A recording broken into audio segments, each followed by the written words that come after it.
దాసటి నాగమణి, మాది గోవిందపురం అండి, 9వ వార్డు మాది.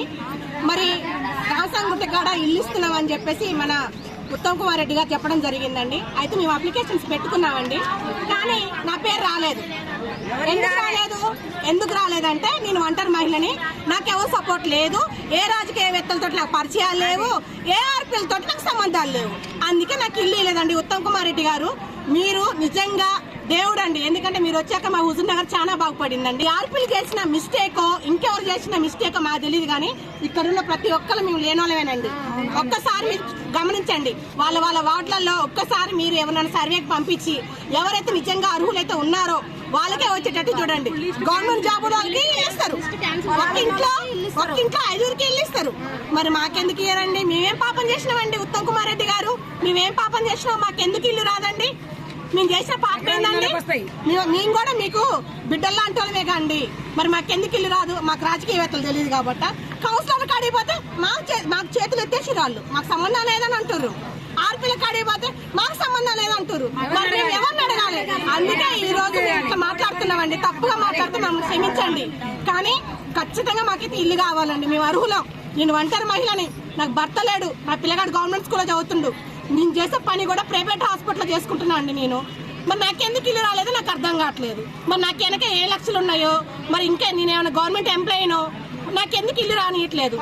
ఉన్నవాడికే వచ్చినాయి, పొలాలు ఉన్నవాడికి, ఇల్లులు ఉన్నవాడికే ఇల్లులు వచ్చినాయి. తండ్రి 40 లక్షలు పెట్టి ఇల్లు కట్టుకుంటే ఆ ఇల్లు వాడికి కాదంట, వాడు ప్రజలకు ఎవరికో పంచి పెడతారంట. వాడికి ఇల్లు వచ్చింది, కానీ నిరుపేదలకు మాత్రం ఇల్లు రాలేదు. ఇల్లు రావాలని మేము ప్రతి ఒక్క మహిళ, ప్రతి ఒక్క అర్హురాలు కోరుకుంటుంది ఇల్లు రావాలని.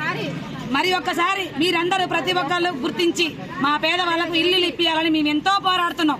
పొద్దున్న నుంచి నీళ్లు బువ్వ ఏది లేకోకుండా మేము ఇక్కడ ఆఫీస్ కు చుట్టూ తిరుగుతున్నాం.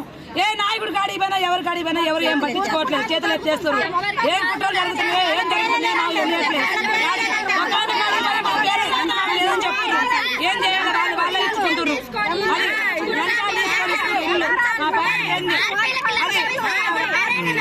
ఆర్పీలు చేపట్టి ఒక్క ఆర్పీ కూడా ఎంక్వైరీకి రాలేదు మా దగ్గరికి. మాకు ఆర్పీలు వచ్చిన ఆర్పీల ముఖమే మేము చూడలేదు, ఎవరు రాలేదు. ఎంతో మంది పేదోళ్ళు, ఆ పేదవాళ్ళందరికీ ఇల్లులు ఇవ్వాలని మేము దయచేసి కోరుకుంటున్నాం. మీరు ఏం చేస్తారో, న్యాయం చేస్తారో, అన్యాయం చేస్తారో, అది ఏం చేస్తారో మీ మీద ఈ పోరాటాన్ని కొనసాగిస్తాం. సర్వే చేయాలి, అది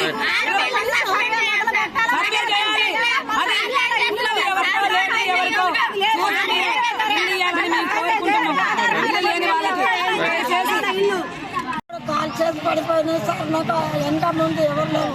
నేను ముసలిని బేరం చేస్తే సాధించడం సార్. ఇల్లు లేదు, ఏమి లేదు సార్. మాకు ఆధారం ఏమి లేదు. మీ తప్ప సార్.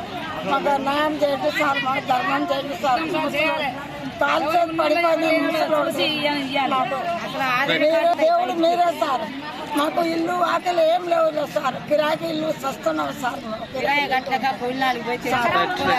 ఒక్కసారి వాళ్ళతో మాట్లాడి ఇక్కడ ఉన్న ప్రతి ఒక్కరూ అర్హులమే సార్. మేమందరం కూడా పేరు పేరున నమస్కారం చేసి అడుగుతున్నాం సార్. మాకు ఖచ్చితంగా ఇల్లు వచ్చేటట్టు చూడండి. మేము ఎవరిని నమ్మం సార్, మేము మిమ్మల్ని నమ్ముతున్నాం. ఖచ్చితంగా మీరు మాకు ఇల్లు ఇప్పిస్తారని నమ్ముతున్నాం సార్. న్యాయం చేయండి సార్, ప్లీజ్ సార్.